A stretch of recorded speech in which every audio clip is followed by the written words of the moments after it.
ኢትዮጵያ ወደ ኋላ 50 ዘመን ተጎተተችበት ዘመን ነበር። በጣም ብዙ እልቂት ነበረ፣ ብዙ ለቅሶ ነበረ። መጀመሪያ ሃይማኖትህን ይቃወማል። የነበርህን እሳቤ በሶሻሊስት አስተሳሰብ እንድትቀይር ትገደዳል። በዛም ክራይሲስ ውስጥ ነው እንግዲህ አባቴ ህይወቱ ሊያልፍ የቻለው። ወደ ዩኒቨርሲቲ ገብተህ ይሄንን ፊልድ ስትመርጥ ይሄ ነገር ኢንፍሉዌንስ አድርጎሃል? በዘመኑ ሁለት ሙያ ባለቤት መሆን እንደ ውግዘት ነበር። እገዳም ስለተደረገብኝ ለአንድ ዓመት የትራቭል አስተሳሰብ የማዕድን ፍለጋ ጉዞዬ ተስተጓጎለ። የሰው ልጅ ምድር፣ እጽዋት አንድ ናቸው። ይነስተልኝ ወደ የፊደል እንግዳ ቤተሰቦች እንደምቆያችሁን በዛሬ ፕሮግራም አዲስ እንግዳ ይዤላችሁ ቀርብ ያለው እንግዳዬ ለ30 ዓመታት ያህል በጂኦ ቱሪዝም በማይኒንግ እና በመሰል ዘርፎች ላይ ቆይታ ያደረገ እጅግ በጣም ሰፊ የሆነ ኤክስፒሪየንስ ያለው አቶ እንቁ ሙሉጌታ ይባላል። አቶ ሙሉጌታ ጋር በዛሬ በምናደርገው ውይይት ስለተለያዩ የጂኦ ሳይት፣ ስለ ጂኦ ፓርክ እና ስለ ካልቸር፣ ስለ ተፈጥሮ፣ ስለ ብዙ ነገር የምናወራበት ቆይታ ይኖረናል። መልካም ፕሮግራም እንዲሆንላችሁ ከወዲሁ ተመኘው። ተከታተሉ። እሺ እንቁ፣ እንኳን ደህና መጣ። እንኳን ደህና እንግዳ የሆነ ስለቀረብ ከፊደል ፖድካስት ላይ እጅግ በጣም ደስ ብሎኛል። አመሰግናለሁ። እስቲ ስለ ውልደትና እድገት ከዛን ጀምረና ወደ ሌሎች እንግዲህ ውይይቶቻችን እናመራለን። በጣም አመሰግናለሁ አሌክሲ። ወደዛ ከመሄዴ በፊት ግን በዚህ በቱሪዝምና ሆቴል ሆስፒታሊቲ ኢንዱስትሪ ውስጥ እንደዚህ ገፍቶ ሪስክ ወስዶ በፖድካስት ደረጃ ለማዘጋጀት ስለበቃና የረጅም ጊዜ ህልምህ የረጅም ጊዜ ፍላጎትን እንደሆነ ማውቃለሁ። ለዚህ ላበቃ እግዚአብሔር ምስጋና ማቅረብ ፈልጋለሁ። አንተም እንኳን ደስ አለህ። በጣም አመሰግናለሁ እንቁ፣ እግዚአብሔር ይስጥልኝ። እንግዲህ ወደ ውልደት ወደ እድገት ከሄድን የተወለድኩት እዚሁ አዲስ አበባ ውስጥ ነው። እዚሁ ጌጃ ሰፈር አካባቢ የሚገኝ አካባቢ ነው የተወለድኩት። አባቴም እናቴም ከሰሜን ምዕራብ አቅጣጫ ወደ ጎጃም አካባቢ ነው የመጡት። ከዛም እዚህ ተገናኝተው ነው የወለዱ። የመጀመሪያ ልጅ ነኝ። እዚሁ ጌጃ ሰፈር ተወልጄ መስቀል ፍላወር አካባቢ ትንሽ እድገቴን አድርጌ በኋላ ወደ ጎጃም እናትና አባቴ በመቀየራቸው ምክንያት ወደዛ ልሄድ ችያለሁ። ተመልሰህ እዛ አደግክ ማለት ነው? ወደ እናትና አባቴ ለየት ያለ ኤክስፒሪየንስ ነው የሚሆነው። መቼ ተመልሼ ነው እንጂ አዲስ አበባ ነው ውልደቴ። እስከ 7 ዓመቴም ድረስ እዚሁ ነበርኩኝ።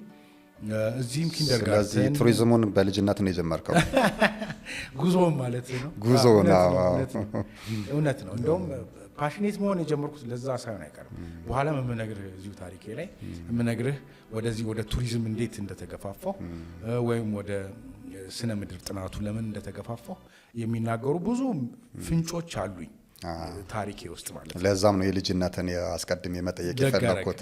እዚሁ አካባቢ ወደ ፒተር ፓን የሚባል እንደውም ሞደርን የሆነ የኪንደርጋርተን ስኩል አለ። አሁንም ኦሎምፒያ አካባቢ ነው ያለው። እዛም ተምሬያለሁ። አሳይ ትንሽ ጊዜ ኪንደርጋርተን ውስጥ ተምሬያለሁ።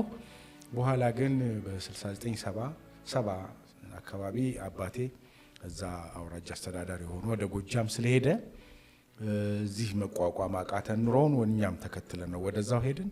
እንግዲህ እዛ ለተወሰነ ዓመት ቢያንስ 12ኛ ክፍል እስክጨርስ ከአንደኛ እስከ 12ኛ ክፍል በእናትና በአባቴ አገር በአያቶቼ በአክስቶቼ በአጎቶቼ አገር ጥበቃ ተከብቤ በፍቅር እዛው ጎጃም 12 ዓመት ያህል ተምሬ ነው እንግዲህ ዩኒቨርሲቲ ስገባ ወደዚህ ወደ አዲስ አበባ ተመልሼ የመጣሁት። ግን በመሃል ቅድም ያልከውን የጉዞ ጉዳዮች አካሄድ ነበር። እዛው ጎጃም ውስጥ ባህር ዳር፣ ሞጣ፣ ቢቼና ያሉ አውራጃዎች ነበር፣ ፍኖተ ሰላም ወረዳዎች ኢቭን ሳይቀር። እናቴ የሂሳብ ሰራተኛ የግብርና ሂሳብ ሰራተኛ ስለነበረች ከሷ ጋር በየወሩ አትሊስት ደሞዝ ለመክፈል ስትሄድ ከሷ ጋር የመጓዝ አጋጣሚዎች ነበሩኝና የገጠሩ ማህበረሰብ ያለው የከተማው ማህበረሰብ ያው ማድግበት ነው ደብረ ማርቆስ። ከደብረ ማርቆስም ግን ወረዳ እንደዚህ ቀበሌዎች ሳይቀር ቤተሰቦች የኖሩበት የኔ ዘሮች የኔ ቤተሰቦች የምላቸው ቅድመ አያቶቼ ድረስ ያስተዳደሩበት የኖሩበት አገር ስለሆነ የነሱንም ቀዬ ለማየት መውጣት መግባት አይቀርም። ከአዲስ አበባ ልጅ አንጻር ሰፊ የሆነ ኤክስፖዠር ሰጥቷል። ወይ በጣም ላርጅ ፋሚሊ ውስጥ ነው ያደከው? ላርጅ ነው፣ በጣም ላርጅ ነው። እንደውም አካባቢያችን ሌላ በስጋ ዝምድና አንጻር ቶ በወዳጅነት ጉርብትና የሚባል ነገር የለም።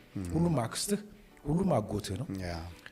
ስለዚህ በአካባቢ ይመስለኛል ከ200 ሬዲየስ ውስጥ ከኔ ቤት ከኛ ቤት በ200 ሬዲየስ ውስጥ አክስቴና አጎቴ ያልሆነ ወይም ደግሞ በስጋ ዝምድና የማይዛመድ ወይም ደግሞ በስጋ ዝምድና እንኳን ባይዛመድ ከአያቱና ከቅድመ አያቶቼ ጋር አብሮ የኖረ ማህበረሰብ ውጭ የለኝም እኔ። እና ስናድግ ልጆቹም ስናድግ ተሰበጣጥረን ነው ያደግነው። የሌላኛው ሰው ቤት ልጅ እኔ ቤት ይመጣል፣ እኛ ቤት ይመጣል። ከኛ ቤት እኔ ደግሞ እና ወንድሞቼ ወደ ሌላኛው ሰው ቤት በመሄድ እንዲህ ስብጥርጥር ያለ ይሄ ምንድነው ኢንተርሚንግሊንግ ያለው መሰበጣጠር ያለበት ማህበረሰብ ውስጥ ነው ያደግኩት። እንግዲህ የተወለድኩት በኃይለ ሥላሴ ዘመን ይሁን ትንሽ ጊዜ እስከ 3 ዓመት ድረስ በ1963 ነው የተወለድኩት። ትዝ ይልሃል የንጉሱ ዘመን የነበረው? ትንሽ ይለኛል። የአብዮቱ ጊዜ 4 ዓመት እንደዚህ 3 ዓመት ትንሽ ነገር ትዝ ይለኛል። አባቴ ሲወጣ ሲገባ በዛ ምክንያት አሁን ከደርግ ባለስልጣናት ጋር ያለውን ግንኙነት አይ ነበርና እነዚህ አይነት ነገሮች ትዝ ይለኛል። ዋናው ልነግርህ የፈለኩት ግን በደርግ ዘመን ነው እንግዲህ እድገቴ በጣም ትልቁ ነው የምትለው ከ7 ዓመት ከ6 ዓመት በኋላ ያለው እድገቴ በደርግ ዘመን ውስጥ ነው እና ትንሽ የሶሻሊስት አይነት አስተሳሰብ የተቃኘ ሀገራዊ ጉዳዮች በጣም የጎሉበት የናሽናሊዝሙ ስሜት በጣም የጎላበት ማህበራት በጣም የተደራጁበት የሰው እኩልነት የሚል እንግዲህ በእናቶቼ ዘመን በእናቴ በአባቴ ዘመን እንደዛ አይነት አስተዳደር አልነበረም። ትንሽ ከፍና ዝቅ ማለት የሶሻል ክላሱ ሶሻል ክላስ ያለበት የአስተዳደር ዘመን ነበር የነበረው። ከዛ በኋላ ግን በመጣው የአስተዳደር የደርግ ዘመን እንደዛ አይነት የአስተዳደር መዋቅር አልነበረም የነበረው። አትሊስት እኔ ነፍስ ባወቅኩበት ጊዜ የነበረው ማህበራዊ ኑሮ በጣም የጠበቀ ኦፍኮርስ ድህነቱም የበረታበት ግን ድህነቱ ደግሞ የሶሻል ቫልዩዋችንን በጣም ያጠናከረበት ጊዜ ነበረ። አንድ አይነት ስትሆን በደንብ ተተሳሰባለህ ይመስለኛል። ሼር በጣም ሼሪንግ በጣም የጎላበት ዘመን ነበረ። ለምን አስተዳደሩ ትንሽ ጫና የበዛበት ስለነበረ ማህበረሰቡ እርስ በርስ በእድር በእቁብ በማህበራዊ ኑሮ የተሳሰረ ችግሩን እርስ በርስ የሚፈታበት የሚደባበቅበት ዘመን ነበረ እንግዲህ እኔ እስከማውቀው ድረስ እና ይሄ የእርስ በርስ ግንኙነት የእርስ በርስ እድገት የአንዱ ቤተሰብ ሌላውን የማገዝ ሁኔታ የበረታበትና የሶሻል የማህበራዊ ኑሮ በአጠቃላይ እንደዛ ብለው ነው የሚሻለው ማህበራዊ ኑሮ ከፍተኛ ደረጃ የደረሰበት ዘመን ነበር። ቅድም ያልከውም የነበረው ችግሩ ጫናው እንደዛ አድርጎታል ብለህ ታስባለህ? ክላስ የሚባል ነገር ጠፋ። ትክክል። ሁሉም ሰራተኛ ነው የሰራው በሰራው ልክ ደግሞ የሚከፈለው ዘመን አልነበረም። በጣም እውነት ለመናገር ኢትዮጵያ ወደ ኋላ 50 ዘመን ወደ ኋላ የተጎተተችበት ዘመን ነበር። በጣም ብዙ እልቂት ነበረ፣ ብዙ ለቅሶ ነበረ፣ ብዙ አለመድላት ነበር። ግን ሁሉንም ኢትዮጵያዊ በዛ ችግር ውስጥ ሁሉ ማንነቱን ሳያጣ ምናልባት ተሻግሮ የመጣ ነገርም ስላለ ይመስለኛል።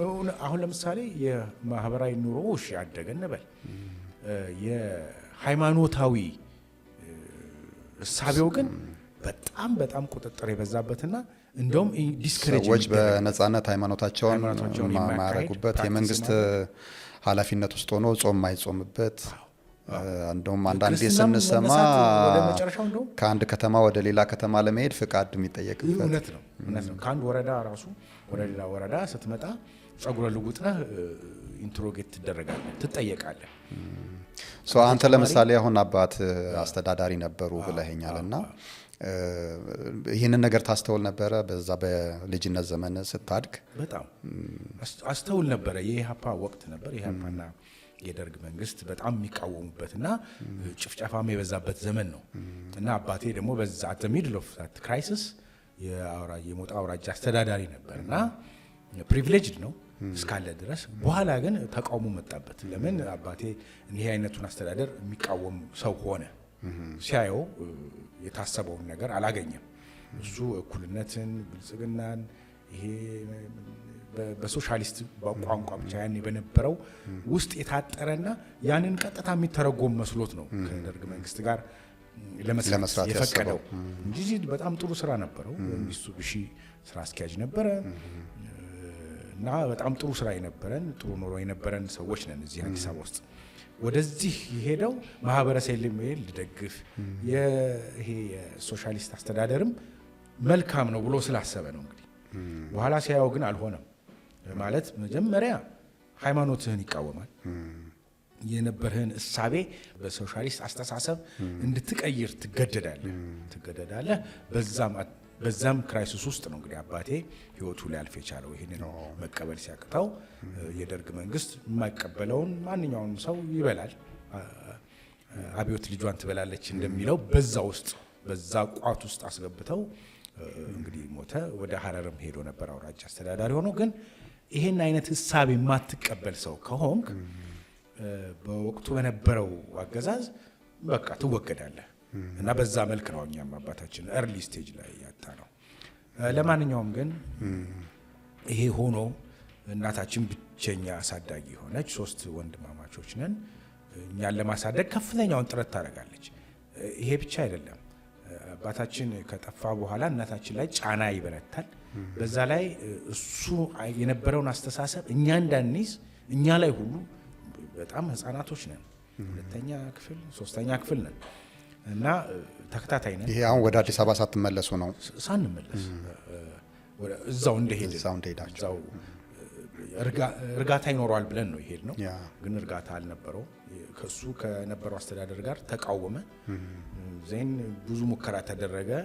ህይወቱን መጨረሻ ላይ ያጣው በዚህ ምክንያት ነው።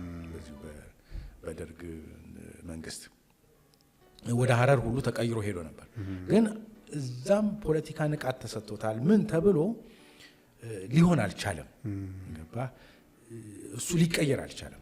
ወደ እነሱ የሚሉትን ሙሉ በሙሉ ሊቀበል አልቻለም። ስለዚህ ወደ ጥፋት ነው የሄደው። ሊያጠፉት ነው የሞከሩት። መጨረሻ ላይ ጠፋ ማለት። ስለዚህ መቼ ወደ አዲስ አበባ ተመለሳችሁ? እኔ ትምህርቴን እስክጨርስ ድረስ እዛው ቆየክ? ቤት ተሰራ፣ ሴትል አደረግን። ከአዲስ አበባ ይልቅ እዛው ቤተሰቦች ያሉበት የእናቴ ቤተሰቦች ፋሚሊ ዘመድ አዝማድ ያለበት አካባቢ ምቾት። አባታቸውን አጥተዋል ልጆቹ።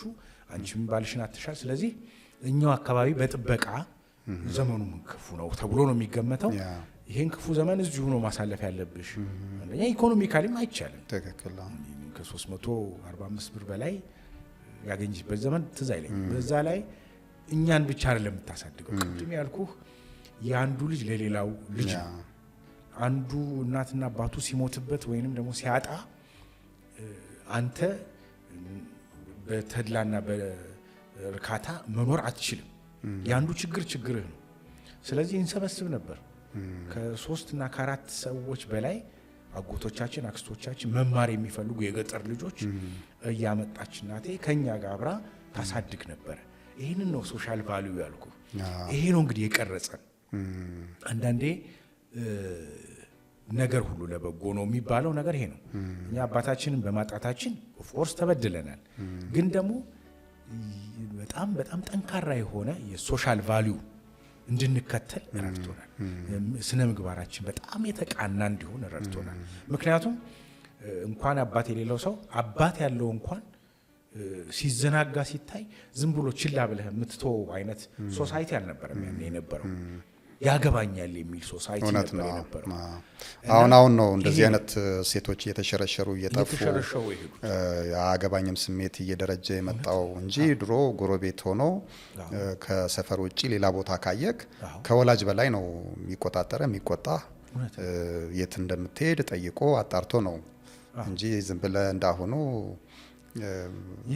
የለምና አሁን ይሄ ምንን ይፈጥራል መሰለህ? እርስ በርስ ግንኙነት በጣም ጠንካራ እንዲሆን ይፈጥራል። ለምሳሌ አንድ ጎበዝ የሆነ ተማሪ ፈንድቃ የሚባል አካባቢ እዛው ደብረ ማርቆስ አካባቢ ያለች ትንሽ ቀበሌ ወረዳ ናት። ከፈንድቃ ወይም ከሆነ ወረዳ ወይም ቀበሌ እየተመላለሰ ይማራል ልበልህ። እየተመላለሰ ሲማር የሳምንት ቀለቡን ይዞ መጥቶ ቤት ተከራይቶ ያውም እኮ ቤት ክራዩ ያኔ ትንሽ ነው 10 ብርም አይሞላም። ግን ያችን 10 ብር ላለመክፈል የኛ ቤት ደህና ነው፣ በአካባቢው ካለው ቤት ደህና ነበር። አባቴ እያለ የተሰራ ቤት ስለነበር ብዙ ክፍሎች አሉት፣ ሰርቪሶች አሉት እንደዚህ። ስለዚህ እኛ ቤት መጥቶ የማደግ መብት አለው። ራቅ ያለ ዘመድ ሊሆን ይችላል። አይ ሽትዬ ያለች ብቻ የሚጠራ የሚታወቅ የሩቅ ዘመድም ቢኖር አኮሞዴት ይደረጋል፣ ይመጣል። ከዛ ይመጣና ክፍል ተሰጥቶት ይማራል። እንዲህ እንዳሁኑ የምግብ ቀነን የምግብ መሰፍሰፍም የለም። የምበላውን ይበላል፣ እናቴ የምትበላውን እሱም ይበላል። እንደው ኤክስትራ መሸመት የሚባልም ነገር የለም። በረከቱ እግዚአብሔር ይሰጣል። ቤት ያፈራውን ይቋደሳል። አዎ የሚገርምህ ይሄ እኛ ቤት መጥቶ የሚማረው ተማሪ ወይም ተማሪ ሴት ከሆነችም ተማሪ የሱ ወይም የሷ አባትና እናት ያላቸው ስንዴም ይሁን እሸት በቆሎም ይሁን ያለውን ቋጥሮ ከመምጣት ገበያ ሲመጣ ቋጥሮ መጥቶ ደጅ ላይ አስቀምጦት ነው የሚለው። ምክንያቱም እኛ አንቀበልም፣ እናታችን አትቀበሉ ስለምትል እናታችን ቢሮ የምትውል ሴት ስለነበረች እንዳትቀበሉ አያከለ የሚያመጣውን ነገር እንዳትቀበሉ ይዘህ ሂድ በሉት ትላለች። ጫና ላለመፍጠር ነው። ጫና ላለመፍጠር እነሱ ግን ልጃቸው እኛ ቤት እንደሚማር ያለውን ብቻ ለምን ርጋፊ ጤፍ አይሆን ያን ሰብስበው መጥተው በር ላይ መተሳሰቡ በደንብ ነው ያለው። በጣም የሚገርም ልጄ ይማርልኝ እንጂ እንደዚህ አድርገሽ ይዘሽልኝ ይሄ ማለት። እኛ ደግሞ ቫኬሽን ሲኖረን እንዲህ 1 3 ቀን 4 ቀን በዓላት ሲኖሩ በረን የምንሄደው እነዚሁ ገጠር ቤተሰቦቻችን ጋር።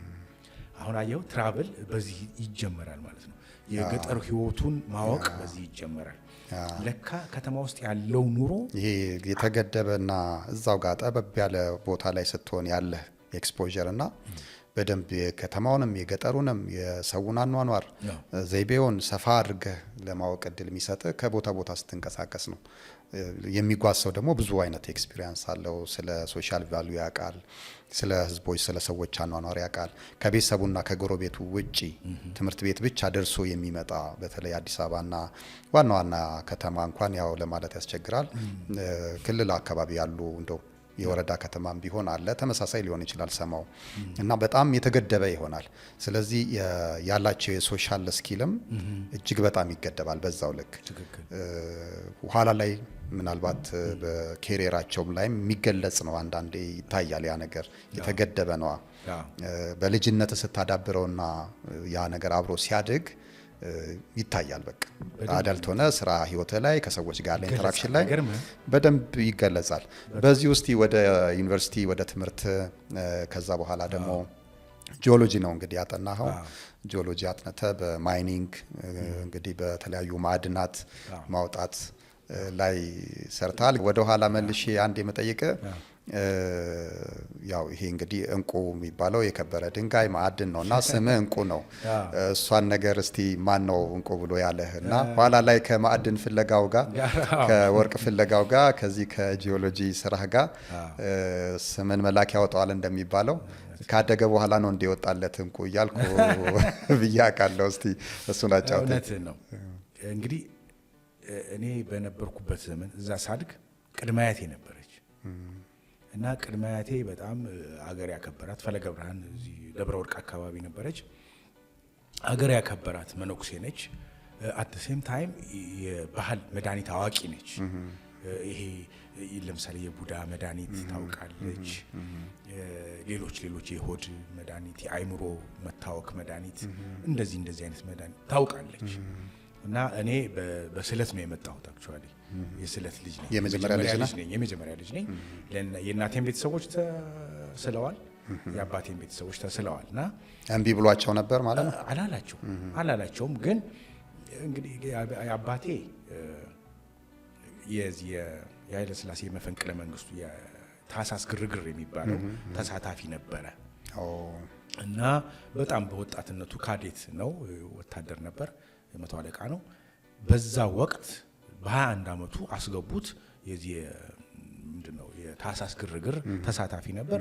የሞት ፍርድ ተፈርዶበት ከዛ አምልጦ አይ ተብሎ የአልጋ ወራሽ እንደዚህ አሳድገን እንደዚህ አይነት ወጣቶችን እምንገል ከሆነ ዋጋ የለውም፣ ስለዚህ ይማራሉ፣ ይታሰሩና ለሀገር የሚጠቅሙ ዜጎች ይሆናሉ ተባለ። እውነትም በኋላ በአብዮቱ ዘመን የጠቀሙት እነዚህ በታሳስ ግርግር የታሰሩ እና ከሞት ያመለጡ ትንሽ የነበሩ በኋላ ግን የበሰሉ ወጣቶች ናቸው። እና በዛ ምክንያት የኛ ቤተሰብ የአባቴ ቤተሰብ አያቱ፣ እናቱ፣ አያቱ፣ ቅድመ አያቱ እንዲወልድ ይፈልጋል። ታስሮ ከሞት ያመለጠ ሰው ስለሆነ ልጅ እንዲያፈራ ይፈልጋል። እዛ አካባቢ ደግሞ እውነት ለመናገር የልጅ ፍቅር የተለየ ነው። መውለድ ትልቅ ቫልዩ አለው። በመሆኑም ያንን እንዲያደርግ ሁሌ ይበረታታል። እናቴም በተመሳሳይ ሁኔታ ወደ ትምህርት ዓለም ስለሄደች በቃ እድሜዋ አለፈ ተብሎ ይገመት ነበር። እንደው እኮ ምንም እድሜዋ አላለፈም እኮ ገና ነበረች። ሁለቱም 20 ውስጥ ናቸው። ግን በአስራዎች ውስጥ መውለድ ስለተለመደ በአስራዎች እድሜ ውስጥ መጋባት ስለተለመደ የኔ አባትና እናት ደግሞ በትምህርትም በሌላ ምክንያት 20 ውስጥ ስለገቡና እየገፋ ስለሆነ የኔ መምጣት ይጠበቅ ነበር እና እንዳሉኝ ከሆነ ፀሐይ እንቁ ስላሴ የሚባሉ የጎጃም አስተዳዳሪ ነበሩ። በጣም የታወቁ ሰው ናቸው።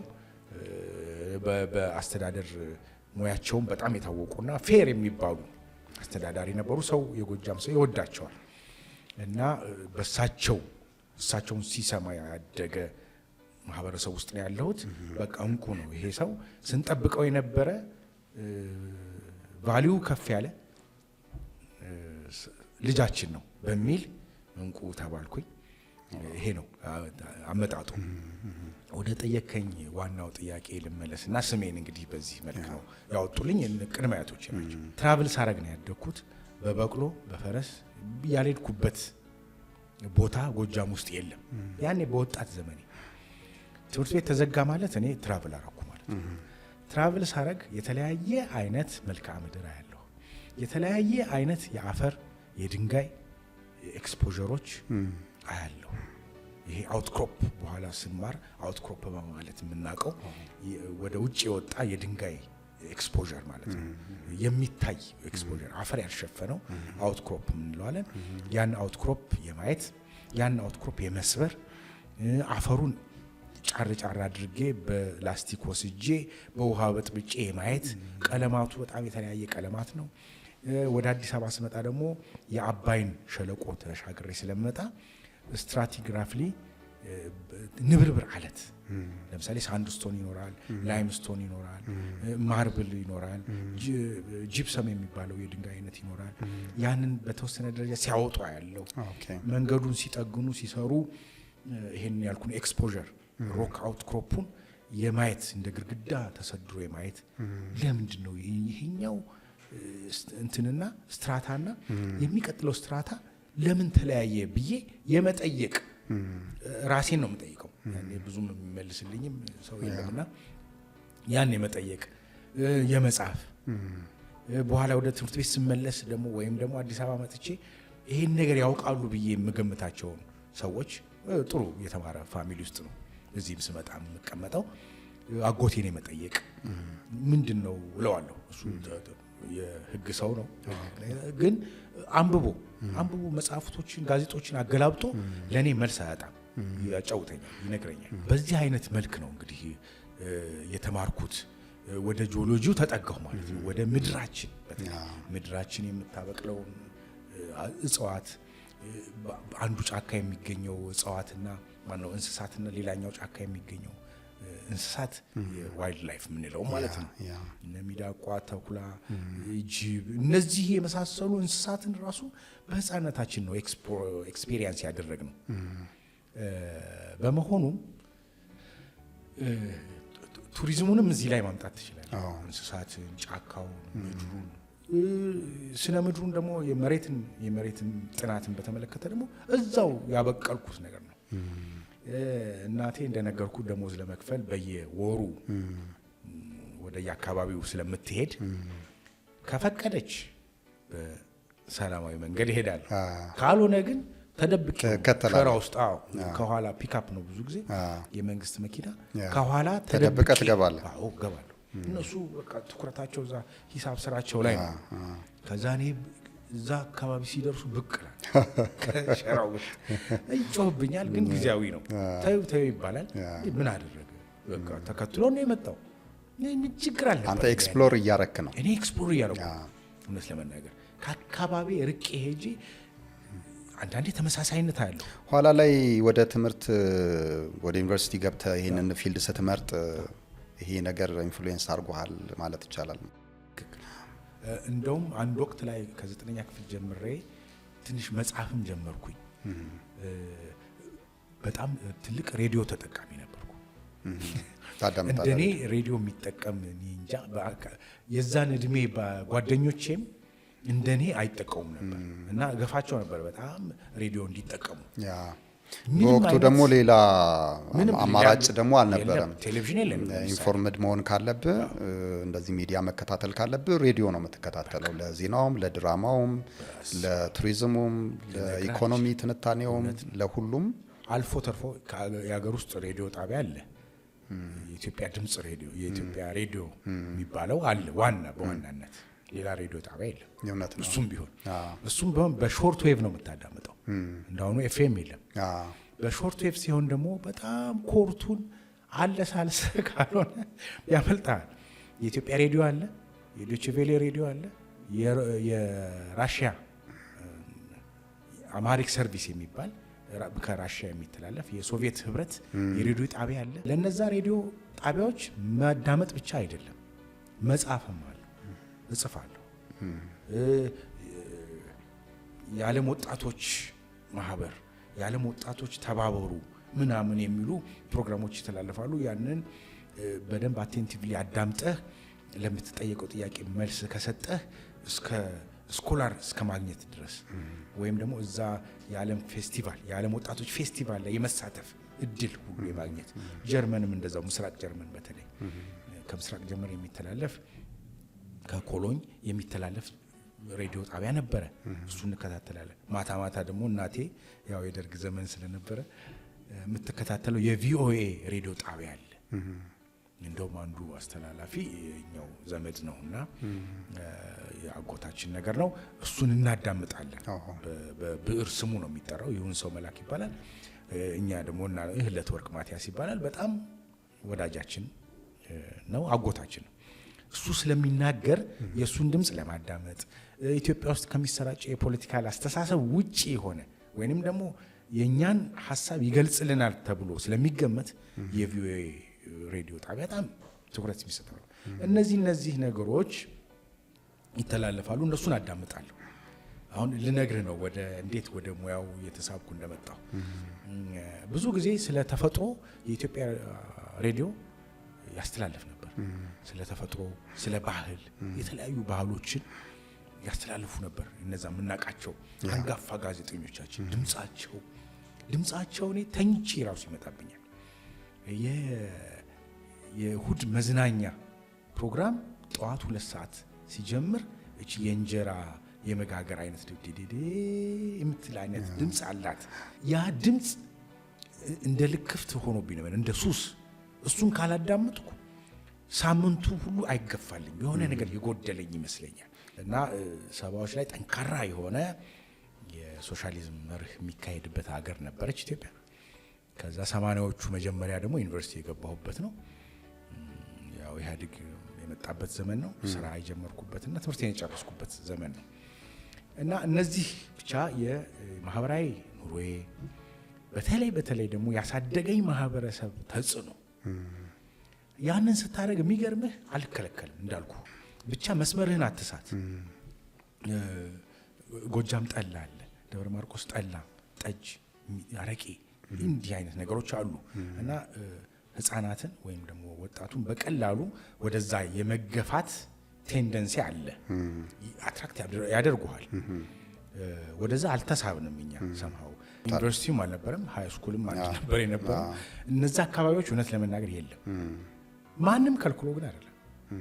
ራሱ ኮሚኒቲው እኔ አንድ ኮማሪት ከሆንኩኝ ጠላ ምሸት ሰው ከሆንኩ ትምህርት ቤት አካባቢ አልከፍትም። በቃ በተፈጥሮ ለምን እዛ አካባቢ ህፃናት አሉ፣ ወጣቶች አሉ፣ በቀላሉ መተው መጠጣት ይችላሉ። ግን ቢዝነስን ብቻ አይደለም ማስበው፣ ኮሚኒቲው ያው የማህበረሰቡ ያስቀመጠው ያልተጻፈ ስታንዳርድ አለ። ማን ይቀብርሃል? ዘመድህን ማን ይቀብራል? አንተ ሄደህ ትምህርት ቤት በር ላይ ጠጅ ቤትና ጠላ ቤት ከከፈት እንደ ማህበረሰብ አጥፊ ትቆጠራለህ። ስለዚህ ራቅ ያሉ ቦታዎች እንደው የመስሪያ ቤት እንኳን የሌለበት አካባቢ የጠላ ቤት ሰፈሮች አሉ። በቃ አብማ የሚባል አለ፣ ፈረስ ቤት የሚባል አለ፣ የተለያዩ ሰፈሮች አሉ። እነዛ አካባቢ ከቤተ ክርስቲያን ትንሽ ራቅ ትላለህ። ቤተ ክርስቲያን እንኳን ያለበት አካባቢ በጭራሽ አይፈቀድም። ግን አላቸው፣ በቃ ሎካሊቲ አላቸው። መሄድ አትከለከልም፣ መጠጣት አትከለከልም። ራስህን ወቅ ነው። ግን እሱም ቢሆን እኛ እናደርገውም ነበር። እኔ ተፈጥሮዬም ልበልህ ባሳደገ ማህበረሰብ አይፈቅድም፣ ነውርም ነው። እናቶቻችን ይጠጣሉ፣ እነሱን ተንከባክበን ማህበር ይሄዳሉ፣ ማህበር ይጠጣሉ። ከዛ እነሱን ደግፈን የሆነ ጊዜ አለው የሚል የእድሜ ገደብ አለው። በሁኔታዎች የተገደበ የታጠረ ነው። ዝም ብላ አንድ ወጣት ትምህርቱን መማር ሲኖርበት እነዚህን አስካሪ ነገሮች ጠጅ፣ ጠላ መጠጣቱ ስነ ምግባር እንደጎደለው ተደርጎ ነው የሚታሰበው። ትክክለኛም የማህበረሰብ ቫልዩም እሱ ነው፣ ስታንዳርዱ እሱ ነው። እንደውም ትዝ አሰኘኝ፣ አያቴ ጠጅ ቤት ነበራት እና ያኔ ይሄ ስኳር መቀላቀል ምናምን የሚባልም ታሪክ የለም። ጠጅ ቤት ሲኖር ጠጅ ጠጪው ስጋ አንድ ሽንጥ ስጋ ወይም አንድ የሆነ የበሬ ስጋ ፓርት ይዞ ይመጣና እዛ እየተበላ እየተጠጣ ነው የምታሳልፈው እንጂ ብሎ እንደው ድርግም ጠጁን አይደረግም። አጠጣጥ አለው፣ አጠጣጥም አለው፣ አበላልም አለው። ዝም ብለህ ጠጅ ቤት ገብተህ መጠጣት የለም። የምትበላውን ይዘህ መጥተህ ለነገሩ ቀደም ወዳሉት ዘመናት ሲኬድ ጠጅ የፐብሊክም አይደለም የቤተ መንግስት እንደዛ ነው፣ ወይም ነው የጨዋ መጫወቻ እንጂ ስራውን ሰርቶ ነጋዴው ነግዶ በሳምንት አንዴ ከጓደኞቹ ጋር ከመሰሎቹ ጋር መጥቶ የሚዝናናበት ነው ሲቹዌሽን ነው። እና እኔ ትዝ ይለኛል አያቴን እማይትዬ ለምንድን ነው ይሄ ሁሉ ቢላ ስላት ከ12 ቁጥር ሚስማር ቢላ እንሰራ ነበር። በነገራችን ላይ ተቀጥቅጦ ሚስማሯን እናግልና ከዛ በብረት በመዶሻ እንቀጠቅጥና ቢላ እንሰራለን። 12 ቁጥር ሚስማር በጣም ወፍራምና ረጅም ነው። ከዛ የሚሰራ ቢላ አለ። ያ በሳጠራ ይቀርብላቸዋል። እንትን ምንድነው ማባያው፣ ሚጥሚጣው፣ አዋዜው፣ ድቁስ ይባላል ይቀርባል። እነሱ ስጋውን ይዘው ይመጣሉ፣ ይዘረጋል እዛ ጠጅ ቤት ውስጥ። ጠጅ ቤት ያለው ሰው ሁሉ የሚጠጣው ይበላል። ከነሱ ተርፎ እኛ አጥንቱ ተቀቅሎ መረቅ እንጠጣለን፣ ስጋም እንበላለን። እንደዚህ አይነት ትሬንድ አለ ነው የምልህ። እንደው አሁን መጠጣት ብፈልግ ጠጅ አለ፣ ተደብቄ መጠጣት ይችላል። አንዴ እንደሱ አድርገናል ከወንድሜ ጋርና ትልቅ ቁጣ ደርሶብናል። ትልቅ ይሄ ከዛሬው ይሄን ከለመደማ ወደፊት ያጠፋናል። ስትደነግጠን እንዴ የምትወዳቸውን ሰዎች እንዴት ነው የምታጠፋው? አጥፊ ነው ማለት ነው ይሄ ነገር ብለህ ራስህን በልጓም እንደ መሳብ ታደርግና ቀጥ ትላለህ። ስለዚህ እኛ የሚተርፈ ምንድነው? በአቁማዳ የመጣው ምንድነው? ማር ጠጅ ከተሰራበት በኋላ አቁማዳ ውስጥ የሚቀር ቅሪት ማር አለ። እንዳሁኑ አይቀላቀልም። እንደ ብርዝ ነገር ነው የሚሆነው። እንደ ብርዝ ልነግርህ ነው። ከዛ አንድ ባሊ ውሃ ይጨመርበትና ያ አቁማዳ ከቆዳ የሚሰራ መያዣ ነው፣ ከረጢት ማለት ነው። ያ አቁማዳ ይወዘወዛል፣ ይናጣል። ከዛ ይሄን ማሩን ያጥበውና የቆዳው ሽታ ራሱ እስከዛሬ ትዝተዋል። እና ያ ብርዝ ይሆናል። ምንም አይነት አልኮል የለውም። ፍሬሽ ነው የምትጠጣው። የአንድ አመቱ ከትምህርት ቤት ከታገድክ በኋላ ወደ ሲቲቲአይ ነው የሄድከው ማለት ነው? አዎ ወደ ሲቲቲአይ ነው የሄድኩት እና እንደ ጥሩም አጋጣሚ ነው እኔ የምቆጥረው። ምክንያቱም በስነ ምድር ጥናት ብቻ ሆኖ ቢሆን ኖሮ ግማሽ ነበር መሆነው ማለት ነው። አሁን ሳስበው አሁን ላይ ቆሜ ሳስበው ከስነ ምድር ጥናቱ ባሻገር ሌላም ፍላጎት ነበረኝ በዛ የማያበቃ ማለት ነው። ለጊዜው የጂኦ ቱሪዝም ወይም ደግሞ የጂኦ ሄሪቴጅ ወይም የጂኦ ሌላ ጂኦ ጋር የተገናኘ ከመሬት ጋር የተገናኘ ጉብኝት ይኖራል ብዬ ግን አስቤ አላውቅም እውነት ለመናገር። እንዲሁ ከወንዙ ከሸንተረሩ ከተራራው ባሻገር ወይ ሰሜን ተራራን ወይ ባሌ ተራራን አስጎበኛለሁ ከማለት ባሻገር በዘመኑ ሁለት ሙያ ባለቤት መሆን እንደ ውግዘት ነበር። የአገር ዜጋ አንድ ሙያ ሳይኖረው አንተ እንዴት ሁለት ሙያ ታካብታለህ አይነት ስሜት እንዲፈጠርብህ ናፍቆህ የእውቀት ፍላጎት ኖሮ አይመስልም። እኔ ግን ዴፊኒትሊ ጂኦሎጂው እንኳን አሁን ፖለቲካ ውስጥ ስለገባው እና እገዳም ስለተደረገብኝ ለአንድ ዓመት የትራቭል አስተሳሰቤ የማዕድን ፍለጋ ጉዞዬ ተስተጓጎለ ማለት ነው። ያኔ ደግሞ ምን ነበረ? ንግርት ነበረ። ያ ንግርት ምንድነው? በቃ እንደዚህ አይነት መንግስትን የምትበጠብጥ ከሆንክ ወደ ስራ ዓለም ስትሰማራም ስራ አይሰጥህም። ስለዚህ አንተ ዋጋ የለህም እንዲሁ ተምረህ ውጣ እንጂ የሚል ኢቨን ከአስተማሪዎቼ በቃ አበላሸው እድልህን ለእኛ ስትል እኛን ተባረሩ ብለህ ስትታገል እድልህ ተበላሸ ያሉኝ ዶክተሮች ነበሩ፣ አስተማሪዎች። የግል የማዕድን ኩባንያዎች ራሱ በእኔ የተጀመረ ብልህ ምንም ማጋነን አይደለም። ሁለት ጎልደን ስታር የሚባሉና ታንሬንጅ ኤክስፕሎሬሽን ኮርፖሬሽን የሚባሉ የማዕድን ፍለጋ ተቋማት ከካናዳ መጡ። ሲመጡ ያገኙኝ ቤት እንደ ኮኦርዲኔተር አድርጌ ጀመርኩ። ያው ቱሪዝም ሰራ ነበር እዛው ቤት ውስጥ። ከዛ በፊት የነዳጅ ፍለጋ ተቋሙን እና የአስጎብኝ ድርጅት ብለው ሰውየው ጀነራል ታፈሳ አያሌ ይባላሉ። እዛ ቤት ውስጥ ጂኦሎጂ ስታገድ እና ጊዜ ሲኖረኝ ማስታወቂያውን አየሁ። ለመግባት በጣም ትግል ነበር። እንዳልኩ ሁለት ሙያ ባለቤት መሆን አይፈቀድም ተብሎ እትዬ አበበች አፈወርቅ በመሆኗ የቱሪዝም እናት ምንላት ልክ ሀብተ ስላሴ ታፈሰን የቱሪዝም አባት እንደምንለው ቱሪዝም ማሰልጠኛ ነች። የቱሪዝም ኮሚሽን ሰራተኛ ነች። ጋይዶችን የምታሰለጥን ብዙ የሆቴል ሰርቪስ ሰዎችን ስለ ቱሪዝም አመጣጥ ሂስቶሪካል አስፔክት ኦፍ ቱሪዝም የሚባሉ ሀሳቦችን የምታመነጭ ሂስቶሪካል አስፔክት ብቻ ሳይሆን ሂስትሪም የኢትዮጵያን ሂስትሪ ኮርስ የምትሰጥ ኮሌጁን ኢንስቲትዩቱን የምታስተባብር ዲን ነበረች እና በወቅቱ እንግዲህ ምን እንደታያት አላውቅም።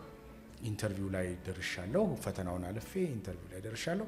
ያኔ የሲቲቲአይ ፈተናም ወይም ለመግባት የሚደረገው ክራይቴሪያ ለአንድ ዩኒቨርሲቲ ተማሪ ያው 4ኛ ዓመት ለደረሰ በጣም ቀላል ነው እና ተመራጭ አድርጎኛል ነገሩ። ግን እዛ ኢንተርቪው የሚያደርጉኝ ሰዎች ኃላፊዎች አንደኛ በጥብጬ እንደመጣሁ ይታወቃል። ታስሬያለሁ። ከፖለቲካ ጋር ብዙ እንትን ይላል ተነካክተሃል። ስለዚህ ትንሽ ተጽዕኖ አለ እና ያ ተጽዕኖ ተፈጠረብኝ። ግን አስገባች ሸፋፍና እስከ ተወሰነ ጊዜ ሁሉ እንድታወቅ አይፈልግም ተማሪ እንደሆንኩ።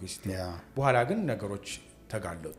እዛም ከገባሁ በኋላ ጥሩ አክቲቪቲ ነበረኝ ከጓደኞቼ ጋር እግባባለሁ። በኋላም ወደ የዛ የተማሪዎች አለቃ ሆንኩና ተመረጥኩኝ በዛ ምክንያት። ስለዚህ አሁን ቱሪዝምም እየተማርክ የተማሪዎች ተወካይ ሆንክ ማለት ነው? ተወካይ ሆንኩኝ። እንግዲህ ያኔ የነበሩት እና አጥናፉ ብዙነህ እነ አብርሃም ምስግና የሚባሉ የመጀመሪያዎቹ የቱሪዝም ተመራቂዎች የቱር ኦፕሬሽን ተመራቂዎች ናቸው እኛን ያስተማሩ። እነ እትዬ አበበች አፈወርቅ እሷ የሂስቶሪያን ነች። አዲስ አበባ ዩኒቨርሲቲ የታሪክ ተመራማሪ ናት፣ ምሩቅ ነች። እነሱ ናቸው የሚያስተምሩ። ሊንጉዊስቲክ ልነግርህ አልችልም የነበረው የእንግሊዝኛ የፈረንሳይኛ እውቀት ልነግርህ አልችልም። በተጨማሪ ደግሞ በተለያየ አጋጣሚ ጀርመን ሀገር የተማሩ ጀርመንኛ፣ ፈረንሳይ ሀገር የተማሩ ፈረንሳይኛ፣ እንደዚህ እንግሊሽ ያው የኮመን ላንጉጃችን ስለነበር በዛ ላይ የበረቱ አስተማሪዎችና ተማሪዎች ስለነበሩ በአጭር ጊዜ ውስጥ አሲሚሌት አደረኩ እና የጂኦሎጂውን ትምህርት 4ኛ ዓመት አንድ ሴሚስተር ነች የቀረችኝ። አስተማሪዎቹ አበረታቱኝ።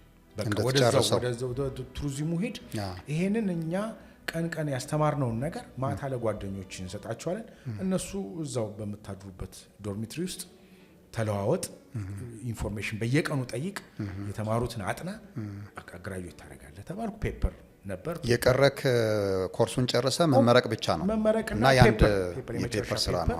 ቮልኬኖ ላይ ናዝሬት ሄጄ እንድሰራ ተፈቀደልኝ። በጀት ተፈቅዶ እኔ በጣም ይገርማል እኮ ያኔ ነበር። ይሄ ቅጣቱ እግዱ ተነስቶልህ ነው ወይስ ስቲል በድብቅ ነው? አይ አይደለም፣ ቅጣቱ ታለቀልኝ። አለቀ። መንግስት እውነት ለመናገር ያኔ ቶሎ ቅጣቱን አነሳለን። አንድ አመቱ ሲያልቅ አንድ አመቱም ሳያልቅ እንደውም አንድ አመቱ እንዲያልቅልኝ ይፈልግ ነበር እንዳይጋጭ ከዚህ ያለውን ለመጨረስ። ግን ሳያልቅ እንድንገባ ተፈቀደ። ገባን። ሁለቱንም ማስኬድ ስለነበረብኝ አንተ ክላስ አትግባ፣ ሂድና ቱሪዝምህን ተማር፣ ማታ ማታ ግን እዚያው ማድረው 4 ኪሎ ስለነበር ማታ ሴድ ጂኦሎጂውን ቀን ቱሪዝሙን ሳጠና እንደውም ፈተና ሁሉ እርስ በርስ እየተነጋገሩ ኢንስቲትዩቱና ዩኒቨርሲቲው እየተነጋገሩ ሁሉ ስለኔ ጉዳይ እየተነጋገሩ ሽፍት የማድረግ ሁሉ በዚህ ልክ ተቀራርበው የመስራቱ የመናበቡ ነገር ነበር። ያውም በአንድ ተማሪ እንግዲህ ይሄ ሁሉ የፈጠረው ምንድነው? ያንተ ስነ ምግባር፣ ያንተ ቢሄቪየር፣ የኔ ጸባይ፣ የኔ ፐርፎርማንስ እና የተማሪው ደግሞ ከተማሪው ጋር የነበረኝ ፍቅር፣ ከአስተማሪዎቹ ጋር የነበረኝ ፍቅር ነው ለዚህ ያበቃኝ። አንዳንዴ ይሄ ታለንትድ መሆን ምናምን መመጻደቅ አይደለም። እኔን የፈጠረኝ ይሄ ነው። በቃ እኔን የፈጠረኝ ይሄ መልካም የሆነ የዜግነት አስተሳሰብ፣ አስተማሪዎች የነበራቸው ቅን ልቦና፣ ለገንዘብ ብቻ ሳይሆን እነሱ አዲስ አበባ ዩኒቨርሲቲ ከፍሏቸው አይደለም አስተማሪዎቻችን ያስተማሩ ነው። እዚህ ግባ የማይባል በባስ የሚሄዱ አስተማሪዎች፣ እኔ ዶክተር በቀለ የሚባል አስተማሪ ነበረኝ። በባስ የሚሄዱ በታክሲ የሚጋፉ አስተማሪዎች ነበሩ። እንደዛ እያደረጉ ግን የኛን ስብዕና በመቅረጽ ትልቅ አስተዋጽኦ የነበራቸው። ሲቲቲአይም ስመጣ ትያበበች አፈወርቅ እና አጥናፉ ብዙነህ የራሳቸውን ስብዕና ገለው የራሳቸውን ኑሮና ሰዓት ለኛ በመዋል ለዚህ አብቅተው ልጠቅስልህ እንዴ ፉድ ፕሪፓሬሽን የሚያስተምሩ አስተማሪዎች እኛ ቱር ኦፕሬሽን እና ወይም ቱር ጋይድ ተብለን ልንወጣ ስንል የምግብ ዝግጅት መማር አለባቸው ብሎ በቅን ልቦና እንግዲህ በራስ ላይ አንተ የቱሪዝም ኮርስ ነበር የምትወስዱት እናንተ? የሆቴል የቱር ኦፕሬሽን ነበር የምንወስደው። የቱር ኦፕሬሽን ነበር። የሆቴልም የኬተሪንግ የመስተንግዶ የምግብ ዝግጅትም ወስዳቸዋል? እሱ በፈቃደኝነት። ኦኬ። አስተማሪዎቹ እዛ ስንወጣ ስንገባ ያው አብረን ጓደኝነቱን ምሳም መብላት አብሮ ስላለ ለምንድን ነው ምግብ ዝግጅት ኮርሱና ቆማችሁ እረፍት ሰዓት ምናምን ከምትሉ ልክ ቱር ኦፕሬሽን ኮርሱን ጨርሰህ የሚቀጥለው ክላስ ከመጀመሩ በፊት ጋፕ አለ። ያችን ጋፕ መታችሁ ተማሪዎች ውስጥ በጣም እንዲሰርጽ የመፈለግ ፓሽን አላቸው እና ደግሞ የተገናኘ መሆኑን ለማሳየት የተመጋጋቢ ነው። ቱሪዝም እና ሆስፒታሊቲው የተለያየ አይደለም። ፍሮንት ኦፊስ፣ የምግብ ዝግጅት፣ ሌሎችም ኮርሶች ያኔ 3 ነበሩ። ትራቭል ኦፕሬሽን ይባላል፣ ምግብ ዝግጅትና ፍሮንት ኦፊስ። ኦኬ ነው ፍሮንት ኦፊስ በቃ እነዚህ ነበሩ። ስለዚህ እርስ በርስ አሰበጣጠሩ። ይሄ ማሰበጣጠር በኋላ የፈጠረውን ነገር ልነግር አልችልም። በጣም ጓደኛሞች ፋሚሊዎች ሆነን የምግብ ዝግጅት ጓደኛ ነበር ሳምሶን ተሾመ ደመና የምግብ ዝግጅት ተማሪ ነው። እኔ ተማሪዎቹን ይዤ ወክዬ ወደ ፕራክቲካል አታችመንት ወደ ባሌ ጎባ ወደ ስምጥ ሸለቆ ሐይቆች በምንሄድ ጊዜ ሳምሶንን ገና ግራጁዌት ሳያደርግ የኛ የምግብ አዘጋጁ አድርገን ወሰድነው። ኩክ አድርገን ወሰድነው። ዩ ኖ ፌለሪቲውንም ምኑንም እዛው እንዲለማመድ ፌል አደረገ። ፓስታ ኢቭን መቀቀል ቸግሮት ለ25 ለ30 ተማሪ እስከ አስተማሪዎች ቸግሮት ያለቀሰበት ጊዜ አለ። ፍየል አርደን በግ አርደን ባሌ ጎባ ውስጥ ጠብሶ ለማብላት ቸግሮት እኔ ገብቼ ተረዳርተን ሌሎች ተማሪዎች ገብተው ተረዳርተን ነው በልተን የመጣን። ከዛ ግን የተማረው ትልቅ ትምህርት ነበር። አንደኛ የማስጎብኘት አገልግሎት ምን ደረጃ እንዳለው አወቀ። ላንጉጅ ጥሩ ነበረ ሳምሶን። ከዛ የምግብ አዘገጃጀት ጉዳዩን ደግሞ ተፈተነበት። እዛ እንግዲህ ራሱን አየበት። የኪችን ውስጥ ነበረ የሚማረው። እንደው በጸዳ ሜዳ ላይ እንዴት ኩክ አድርጎ ሰውን ማብላት እንደሚቻል። ያው ምግብ ደግሞ ክሬቲቪቲ አርት ይፈልጋል። ክሬቲቭ መሆን አለበት። እሱን ተምሮ መጣ። ከመጣ በኋላ ኪችን አልፈልግም። ቀጥታ ያው ፕራክቲካል አታችመንት በኋላ ግራጁዌት ነው ያደረግነው። ከወጣን በኋላ 1 አመት እንዲሰርተን ከዛ ለምግብ አዘገጃጀት ወደ ሩዋንዳ ከዘማቹ ጋር አብሮ ዘምቶ እዛ ሄዶ ምን ሆነ ላንጉጅ ስለነበረው ምግብ እያዘጋጀ ሚሊትሪውን ምንድነው ይባላል ጦር ሰራዊቱ ወይም የሰላም አስከባሪ ኃይሉን ከሩዋንዳ ሰዎች ጋር በእንግሊዘኛ የሚያግባባ አስተርጓሚ ሆነ። at the same time ያንን ካስተረጎመ በኋላ ኪችን ይገባና ደግሞ ምግብ ያዘጋጃል። ይሄን ኤክስፒሪየንስ የተጀመረው ከኛ ጋር ባለ ጉባኤ ሄዶ ስምጥ ሸለቆ ሄዶ እንዲህ አይነት ስብጥርጥር ያለ ነገር አደረጉ። እኔ ለምሳሌ አንድ እንግዳ ብቻ ይዤ አፋር መሄድ ከሆነ ምንም ሼፍ ወይ ኩክ አልፈልግም። ኩክ ታረጋለህ? አረጋለሁ፣ ለቤቴም አረጋለሁ። የተማርከው በተለይ እንግዲህ ዋናው ይሄን ሐሳብ አንተ ውስጥ ማስፈሩ ነው ዋናው ጥያቄ። እንዴት ኪችን ይገባለሁ የሚለውን ሐሳብ መስበር ነው። ያንን ሲቲቲአይ ሰበረልን። በኋላ ደግሞ በጂኦሎጂ ጥናት 3 ወር 4 ወር ከኩክ ጋር ነው የምትቀመጠው፣ ከሾፌር ጋር ነው የምትቀመጠው። መኪና መንዳት አብረህ ትማራለህ። ሁሉንም ነገር ማብሰል ትማራለህ። አንድ ሾርባን ለማዘጋጀት ያለውን ፕሪፓሬሽን በየቀኑ ነው። ሰርቫይቫል ዋን ነው እንግዲህ ያው በላይፍ ላይ አፕላይ መታረገው። ሌላ ጊዜ ሰዎች ሊያረጉልህ ይገባ ወይም ይችል የነበሩ ነገሮች ወጣ ስትል ለራስ የማረግ ግዴታ ውስጥ ትገባለና ኩክ ማድረግ አለብህ፣ ማጽዳት አለብህ፣ ድራይቭ ማድረግም አለብህ። ሊታመም ይችላል ድራይቨር ቢኖርህም፣ የተለያየ ችግር ሊገጥም ይችላል። እነዚህን ስኪሎች ማዳበር አለብህ። የሰርቫይቫል ጥያቄ ይመጣል ማለት ነው። እንግዲህ እዚህ ላይ ነው ኤክስፒሪየንስ የምንለው። ትምህርት ህይወት በራሷ ትምህርት ናት። ህይወት በራሱ ኮሌጅ ነው የሚባለው በዚህ ምክንያት ነው። እውነቱን ተናገር ካልከኝ እኔ ከዩኒቨርሲቲም ከኢንስቲትዩቱም ከወጣ በኋላ ያካበትኩት እውቀት እንጂ ያ ጅማሮ ነው። እንዴት እንደማነብ ነው ያስተማረኝ እውነት ለመናገር እንጂ የመጀመሪያው ኤክስፒሪየንስ የሀገረ ማርያም ሄጄ ጂኦሎጂ ስሰራ ኮምፓስ መያዝ አልችልም። አሁን የገባኸው ከትምህርት ቤት ወጥተህ ጨረስክ። አሁን ሲቲቲአይም ተመረቅ፣ ያኛውን ጨረስክ። በአንድ ወር ጊዜ ባልሞላ ጊዜ ውስጥ ዲፍረንስ ሁለቱም ተመረኩኝ። ስለዚህ አሁን መጀመሪያ ጆይን ያረከው የማዕድን አውጪ ካምፓኒ ነው? መጀመሪያ የነዳጅ አውጪ ኩባንያ ሃንቶ ኦይል ይባላል። የሱ ኮኦርዲኔተር በመሆን በጣም በትልቅ በመንግስት ደረጃ የተያዘ ፕሮጀክት ነበር። ሲያውኝ አክቲቭ ነኝ። 2 ትምህርት ተምሬያለሁ። አንደኛ ትራቭል አሲስት ማድረግ እችላለሁ። ሁለተኛ የጂኦሎጂም እውቀት አለኝ በተወሰነ ደረጃ። ከዛ እዛ ሃንቶ ኦይል የሚባል ድርጅት ውስጥ እየተጓዝኩ እነሱ የሚያስፈልጋቸውን እቃና ደግሞ 67 ሀገር የመጡ ኤክስፐርቶች ነበሩ። ይህንን የነዳጅ ማውጣት ጉዳይ ሊሰሩ የመጡ ለነዛ ደግሞ ትራቭል አሲስት ማድረግ ጀመርኩ። እነሱ ትራቭል አሬንጅመንት አደርጋለሁ፣ የሚፈልጉት ፍላጎታቸውን አሟላለሁ። ኬተሪንግ ሰርቪስ አለ፣ ኬተሪንግ ሰርቪሳቸውን እናሟላለን። የኔ የምሰራበት ኩባንያ እንግዲህ በዚህ አጋጣሚ አጥናፉ ብዙነህም አስተማሪያችን ጋይድ ኮርስ የሚሰጠን ጋይዲንግ ቴክኒክስ ይባላል ኮርሱ። እኔ እሱ ነው የወሰደኝ። ትምህርት አክቲቪቲን ስላየ እሱ የሚሰራውን ስራ ለእኔ ሰጥቶኝ እሱ ጫካ ገባ። እኔ ኮኦርዲኔተር ሆንኩ እዚህ አዲስ አበባ ከጀነራል ታፈሰ ጋር። ያንን እየሰራው አት ዘ ሴም ታይም ትራቭል አሲስት አደርጋለሁ። ቱርም ከተገኘች እሷንም ሰራለሁ። የሚገርም እንደውም አንድ እዚሁ አጋጣሚ ላይ ይሄን ኮኦርዲኔተር ሆኛለሁ። የጂኦሎጂም እሰራለሁ። በዚሁ አጋጣሚ ግን የሆነ ለየት ያለ የቱር ስራ ሲመጣ ወይም ደግሞ ለመፈራረም ሰዎች ሲፈልጉ እነዛን ሰዎች ላሳምንላቸው የሚችለው ሰው እኔ ነበርኩ በወቅቱ። ስለዚህ አንድ ፒኮክ ቱር ኤንድ ትራቭል የሚባል ከታንዛኒያ የሚመጣ ድርጅት ነበርና ልጅቷ መጣች፣ ገምግሚና ከኢትዮጵያውያን ጋር አብረን እንሰራለን ነው የሚል እኔ ኩባንያ ውስጥ መጣ። ያንን ለመገምገም አብረን ወደ ባሌ ጎባ ሄድን እና አንድ ኤክስፒሪየንስ ልንገርህ ብዬ ነው። እና ሄድንና ስሩአውት እዛ ባሌ ጎባ እስክንደርስ ድረስ ይሄ አውትክሮፕ ምንድነው፣ ይሄ ድንጋይ ምንድነው ትለኛለች። የቻልኩትን አብራራለሁ። ወጥቼ እየሰበርኩ ድንጋዩን ለማሳየት ሞክራለሁ።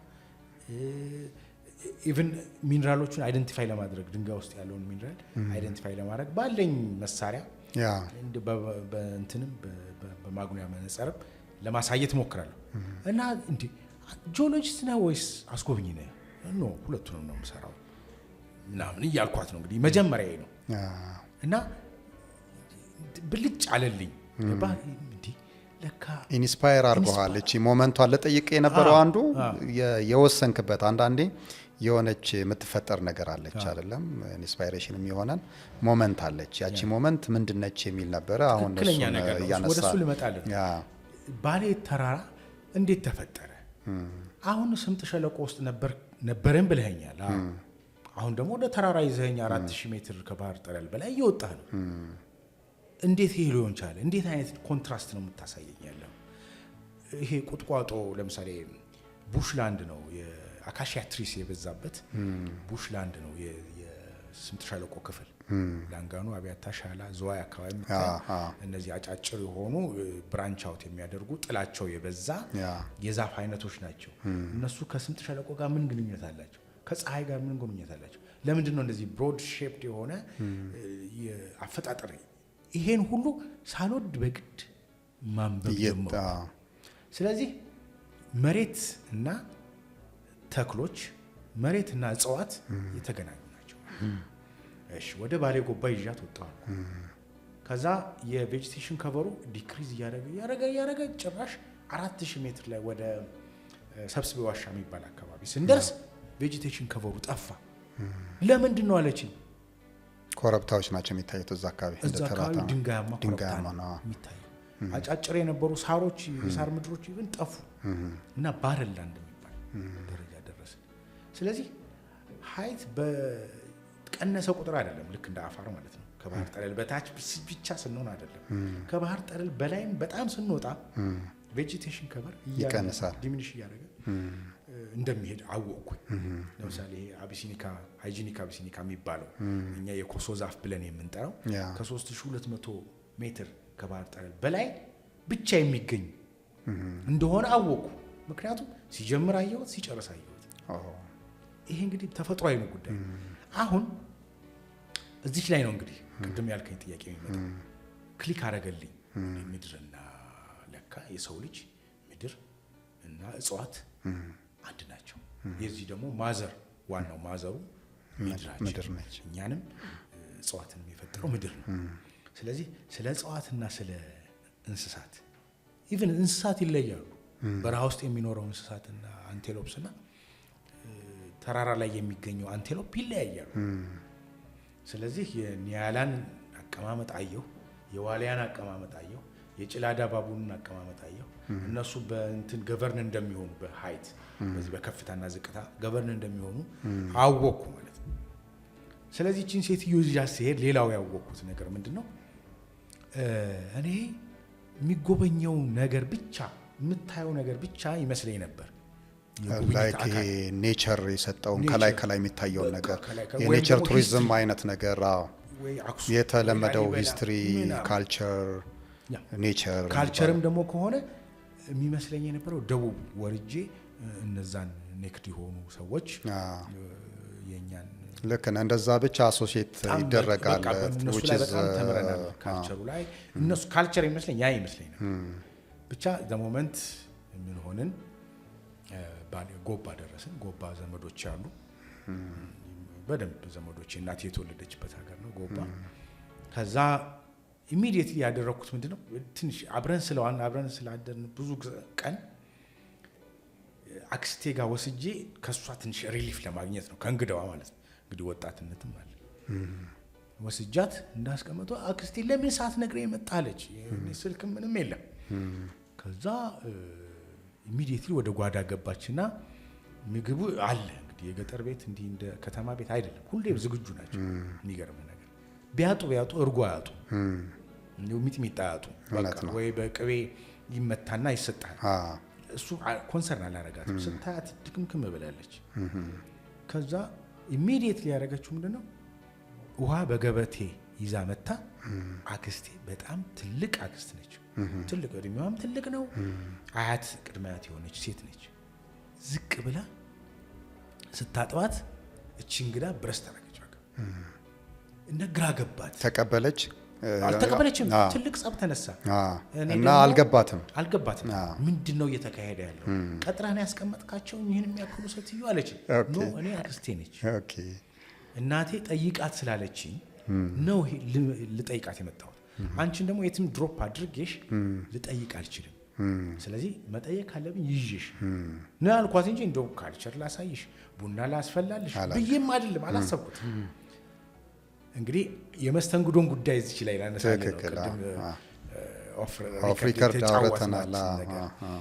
ከዛ እግሯን ማጠብ ጀመረች። ግን ከዛ በፊት ትንሽ ጦርነት ተነስቷል። እምቢ ብላ አልቀሳ ምናምን ይሄን ካላረግሽ ከዚህ ቤት መውጣት አንችልም አለች ራሱ አክስቴ። እችን ሴት ካላጠብኩ እግሯን መውጣት አትችልም። በቃ ንቃኛለች ማለት ነው። ማድርግላት መስተንግዶ አልፈለገችውም ወይም ተጠይፋኛለች ስነግራት ኢሚዲየትሊ ድሮፕ አደረገች። ካልቸር ደግሞ በጣም ያከብራሉ። ታውቃለች፣ የሀገሩን ባህል ወግ መጠበቅ አለባቸው። ዋቴቨር ዘ ኬዝ ብቻ እያለቀሰች እግሯን ታጠበች። እኔ እንግዲህ እግሩ ሲታጠብ የሚያለቅስ አዋቂ ያየሁት እሷን እስከ ዛሬ ድረስ እግሯን ስታጥባት እያለቀሰች ታጠበች። ለምን ፊል አረገች? ለምንድን ነው ያለቀሰችው? እኚህን የሚያክሉ ሴት ለምን እኔን እግር ያጥባሉ? እሷ ደግሞ የእሷ ትርጉም ሌላ ነው። የኔ አክስት ትርጉም ደግሞ ሌላ ነው። አጸድዬ ትርጉም ሌላ ነው። ክብር ነው። እንግዳ ነች። ይሄ በጣም ልታረግ የምትችለው በቃ ትንሹ ነገር ነው። ትንሹ ነገር ነው። በዛ ላይ በረከት ታገኝበታለች ከእግዚአብሔር። እሷ የምታውቀው ያንን ነው። ቤተክርስቲያን ያስተማራት እንደዚህ እንግዳ ቤታችሁ ሲመጣ ዝቅ ብላችሁ አስተናግዳችሁ የራሳችሁን ሰጥታችሁ ከእግዚአብሔር በረከት ታገኛላችሁ ነው እንጂ ተንደላቃ ብዙ ዶላር ከፍላ የመጣች ሴት መሆኑን ኢቭን ኮንሲደሬሽን ውስጥ አይገባም። የእግዚአብሔር እንግዳ አይደለም የሚባለውስ? የእግዚአብሔር እንግዳ ቅድም ስትነግረኝ የነበረው እሱ የእግዚአብሔር እንግዳ ነው። እና እቺ ሴት ተስተናገደች። ጎንፎ ቀረበ። በኋላ ዘመድ ሁሉ ተጠራ። እንግዳ መጥቷል። አክስቶች እንቁ መጥቷል። የሽትዬ ልጅ መጥቷል። ስለዚህ ቀና አስተናግደው ተባለ። የት እናስገባው ያ ምግብ? እንግዲህ ተመልከት። ሆቴል ነው መጠቀም የነበረብን። ቡክ አድርጌያለሁ። የምትፈልገው ምግብ የምትፈልገው መጠጥ ሁሉ መጠቀም የነበረባት እዛ ሆቴል ውስጥ ነው። ከዛ ጎን ግን ከሆቴል የበለጠ ሰርቪስ እና ቅድም እንዳልከው አንተ ከሆቴል የበለጠ ሰርቪስ እና መስተንግዶ ተደረገልን በዚች ባልቴት ምክንያት። ከዛ መስግነን ልንሄድ ስንል ኖ አትሄዱም ገና ምርቃት አለ ተባለ። ሄደን ስለጠየቅናቸው እኛ አይደለንም ለካ ምስጋና የምናቀርበው እነሱ ናቸው። አዎ የሚያመሰግኗችሁ እነሱ ናቸው። አክሴፕት አድርጋችሁ የእኛን ባህል ተቀብላችሁ የእኛን መስተንግዶ እሺ ብላችሁ ስለተስተናገዳችሁ እንደገና ደግሞ አባ ቄሱ መጥተው አባታችን መጥተው ይመርቋችኋል። ጉዟችሁ ከዛ በኋላ የተሳካ ይሆናል። በቃ ከዛ በኋላ እኔ ሆንኩ ተቃዋሚ። እኔ ጊዜን አስባለሁ፣ ፍሪደሜን አስባለሁ፣ ነፃነቴን ከመቼው ተላቀቂ ወደ ራሴ ጉዳይ ሄጄ ነው ወጣት ነኝ በቃ። ስለዚህ ያ አልሆነም። በቤተሰቦች ቁጥጥር ስር ዋልኩኝ። ሙያዬም በቤተሰቦች ቁጥጥር ስር ዋለ ማለት ነው። እንግዳይም እንደዛ ተስተናገደን። ስለዚህ አሁን ላነሳል የፈለኩት ሁለት ነገር ነው። አንደኛ የኛ የመስተንግዶ የኢትዮጵያን መስተንግዶ በጣም ዲፕ ሩትድ የሆነ በጣም ቤዝ ያለው ስር መሰረት ያለው መስተንግዶ ነው እና መስተንግዶ እንደ ትምህርትም አንዳንዴ ብዙ ሰው ምን ይመስለዋል መሰለ እንቆዬ የመስተንግዶ ትምህርት እንግዲህ ትምህርት ቤት ሄደን ምንማር ያው የግሎባል ስታንዳርዱን ዓለም አቀፍ ስታንዳርዱን ኤቲክሱን ስለ ሆቴል አሰራር ያው ትምህርት ቤት ሄደ የምትቀስመው ትምህርት እንዳለ ሆኖ ግን ቤዚካሊ የምንማረው እንደዚህ ቤታችን ውስጥ ነው። እንግዶች ሲመጡ እግር አጥቦ ከዛ በላይ ሆስፒታሊቲ የለም። ሆስፒታሊቲ በራሱ ዘ አርት ኦፍ ኬሪንግ ኤንድ ሰርቪንግ ነው የሚለው እንግዲህ እንግሊዘኛውም ወደኛም ስናመጣ የእግዚአብሔር እንግዳ ይባላል። ከእንግዳ በላይ ምንም የለም እና አትሞስፌር ነው የሚደረገው ለእንግዳ። ይህንን ተለማምደ ነው የምናልፈው። በአብዛኛው ኢትዮጵያዊ የትኛውም አካባቢ ይኖር ካልቸራሊ ሩትድ ነው ያልከው ማለት ነው። እሱ ጋር እንድትመጣልኝ ነው የሌለው። ምናልባት ይህንን ካልቸራሊ ሩትድ የሆነውን ቫሊዩ ከግሎባል ስታንዳርዱ ጋር ኢንፊውዝ አድርገን ወደ ቢዝነስ ሴቲንግ ዋላ መጣ ነው። በየሆቴሎቻችን፣ በየሬስቶራንቶቻችን፣ በየቱሪስት አገልግሎት ሰጪ ተቋማቶቻችን ላይ ወይም በአጠቃላይ በሰርቪስ ሴክተሩ ላይ አላመጣ ነው በዛ ሴቲንግ። ሶ የነጮቹን አስተምሮ በግራ በቀኝ የሚል አለኛ ስንማር ሲግኒፊካንሱም አይገባኝም አንዳንዴ።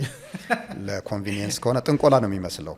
እርግጥ ጥናት አለው እንደ አንድ የሆቴል ተማሪ ሰዎች ሊታዘቡኝ ይችላሉ። የኮንቪኒየንስ ጉዳይ ሊሆን ይችላል፣ ግን ማተር አያደርግም እሱ ያን ያህል ማለት ነው። ከተመቸ በግራም ልታረገው ትችላለህ፣ በቀኝም ልታረገው ትችላለህ።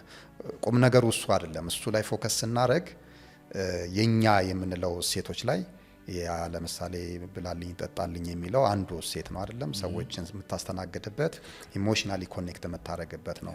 አፈር ስሆን ይላሉ ለምሳሌ አፈር ስሆን። ከዛ ደግሞ ጉርሻ የሚባል ነገር አለ። እንግዲህ አሁን ፎርስታር ሆቴል ላይ ሄደን እንግዶችን እናጉርስ ማለት አይደለም፣ ግን ሚኒንግ የለውም ወይ ቢሃይንድ ከዚህ በስተጀርባ ጉርሻ። አንድ አሜሪካዊት አገሯ ሄዳ 1 አመት ይመስለኛል እዚህ የቆየችው እና አንድ አርቲክል ሳነብ ያገኘሁት ነው። አሜሪካን ሀገር ሄዳ በጣም ያስደነቃትን 10 or 11 ነገሮችን ጽፋለች። ተጽፎ ያነበብኩት ነገር ነው እና የሆነ ወቅት ላይ ሲዘዋወር ነበር። አይ ቲንክ ከቲክቶክ እና ከእንትን በፊት ነው። ሶ ምንድነው አንዱ ሰላምታ ነው። ይሄ አጥብቀን ሰላም እንማባለው ነገር በትከሻ ምናምን ደህና ነሽ፣ እንዴት ነሽ፣ እንደምን ነሽ። እነሱ ጋር ከፍለ ለአማካሪ ለምንድን ነው ይሄ እንግዲህ የጤና ላይ ወይም ይሄ የአእምሮ ሐኪም ሊሆን ይችላል ዲፕሬሽኑ ያንን ለማስለቀቅ ትከፍለውና ቡክ አርገኸው ታወራለህ። ያው ፊልሞች ላይ የምናየው ነገር ከዛ ትንሽ ሪሊፍ ታገኛለህ ስላወራክ። እኛ ጋር ይሄ ሶሻል ሚዲያ ዲጂታል ከመሆኑ በፊት ቡና ላይ የሚወራው ነገር እሱን እያራክስን ይመጣን አይመስልም? አንዳንዴ የቡና ላይ ወሬ ይባላል። ኔጌቲቭሊ ነው አሶሲየት የሚደረገው።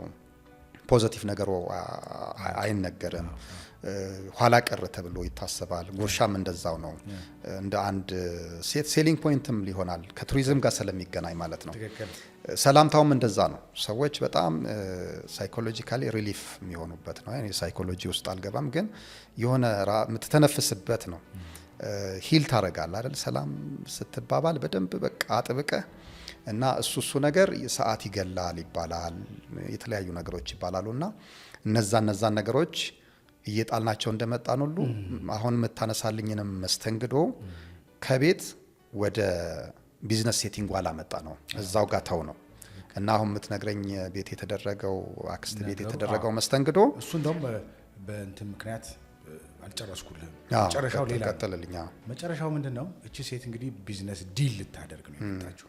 እኔ ደግሞ ፕራክቲካሊ ኢትዮጵያን አሳይቻት ከዛ በኋላ አብረን ቱሪዝም ልንሰራ ነው የመጣችው።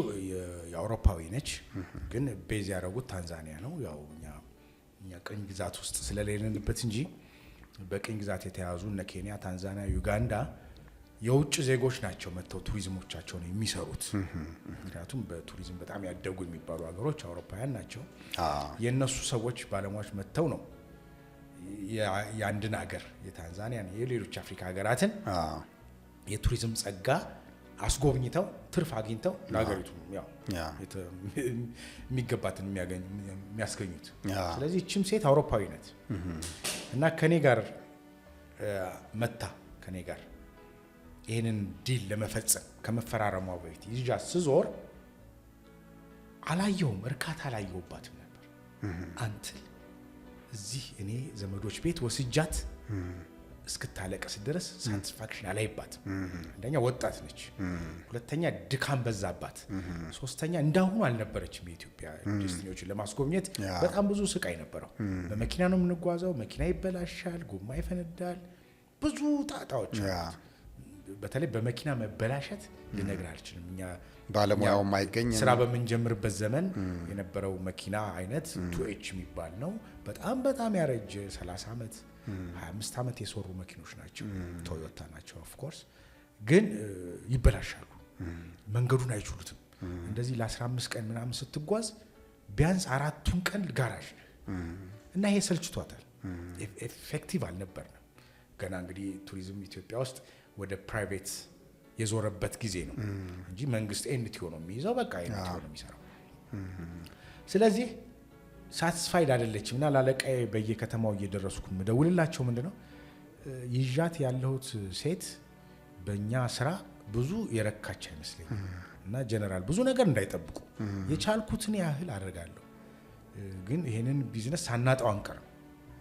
ላትፈርም ትችላለች ማለት አግሪመንት አብረን እንስራ የሚለውን አግሪመንት ዘሞመንት ዘመዶቼ ጋር እንደዛ አይነት ፕራክቲስ ካየች በኋላ ግን እኔ የለፋውት ልፋት ሁሉ መዘገበችልኝ ማለት መና ቀርቶ የነበረው ነገር እያስታወስሽ እዚህ ቦታ ስትወስደኝ እንዲህ ያልከኝ ይሄን ለማለት ነው። እኔ ራሴ ግራ ገብቶኛል። በይሽ ይሁንልሽ፣ ለበጎ ከሆነ ይሁን።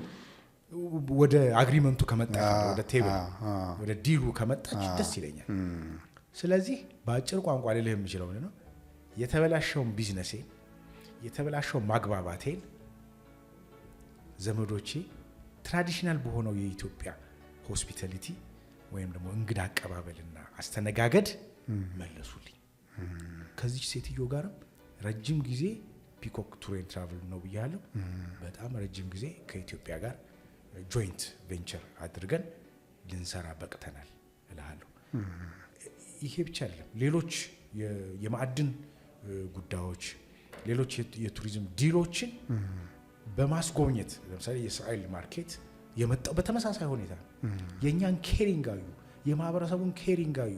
ከዛ እንዴ ኢትዮጵያ ውስጥ ለካ ጂዎች ለምሳሌ እስራኤላውያን ጂዎች ተቀባይነት አላቸው ብለው ያሰቡት ከኮሙኒቲ ጋር በነበረ ኢንጌጅመንት ብያቸው ኦኬ እንሞክራለን ነበር የሚሉት።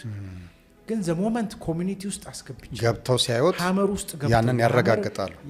ያልሰለጠነ ማህበረሰብ የሚባል በእነሱ ይበሉት እንጂ እኔ እንደሰለጠኑ ዘሞመንት ያየኋቸው ቀን ነው ያወቅኩት። በጣም የተለየ አስተሳሰብ ስብዕና ያላቸው ሰዎች እንደሆኑ በጣም በጣም በጣም በጣም በርቀት ራሱ አንደርስባቸው ያላቸው ሰብአዊ እንክብካቤ ከኔቸር ጋር ያላቸው ቁርኝት በራሱ ሌሎቹ ጋር የሌለ እውቀት ነው። የጂኦ ቱሪዝም እና የካልቸር አብሮ የመሄዱ ጉዳይ ወይም ጥምረቱ ምንድን ነው ትላለህ? በዚሁ ያነሳነውን እዛ አካባቢም እነዚህ ህዝቦች ከኔቸር ጋር ያላቸው ቁርኝት፣ እርስ በርስ ያላቸው መስተጋብር ራሱ የአገር በቀል እውቀትም ሰማው ሌላ ቦታ የሌለ ነገር የምታገኘው ነገር አለና እና ኮንሶ እና ሀመር አካባቢ የምታየው የተለየ ነገር አለ እና ምንድነው ቁርኝታቸው ከዚህ ከጂኦ ቱሪዝም ጋር ከኔቸር ጋር ሞር ከተፈጥሮ ጋር ያላቸው ቁርኝት ብናነሳ ነው የሚሻለው። እንግዲህ ከኮንሶ ጀምረህ በጂኦሎጂውም የታችኛው ኦሞ ሸለቆ ተብሎ ነው የሚጠራው። አክቹአሊ ዋናው ስምጥ ሸለቆ ያበቃል ተብሎ የሚገመተው ጫሞ ሐይቅ ላይ ነው በጂኦሎጂ ጥናቱ ማለት ነው። ከዛ በኋላ ያለው እስከ ሞዛምቢክ ይሄዳል የሚባለው እሱ ይሄዳል። ግን ለይተን ነው የምናጠናው። የኢትዮጵያ ስምጥ ሸለቆ ከጫሞ ሐይቅ እስከ አዋሽ ድረስ ነው ስትሬች የሚያደርገው። እንግዲህ ይቀጥላል እኮ የደናክል ዲፕሬሽን የሚቀጥል ነገር ነው። ግን ደናክል ዲፕሬሽን ልክ ፈንታሌ ተራራ ላይ ወይም በሰቃ ሐይቅ ላይ ስፕሊት ማድረግ ይጀምራል። እንደዚህ መከፈት ይጀምራል።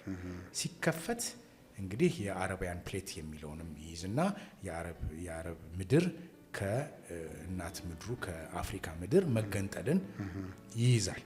በመሃል ደግሞ ቀይ ባህርና የኤደን ባህረ ሰላጤ የባህር ክፍሎች መሰራትን ስሪትን ይይዛል። በተመሳሳይ ሁኔታ ወደ ታችኛው የደቡብ ኢትዮጵያ ክፍል ስንሄድም ስምጥ ሸለቆ ዋናው ስምጥ ሸለቆ ልክ የጫሞን ሐይቅ ሰርቶ ሲያቆም ከዛ በኋላ የኮንሶ ምድር ይከተላል።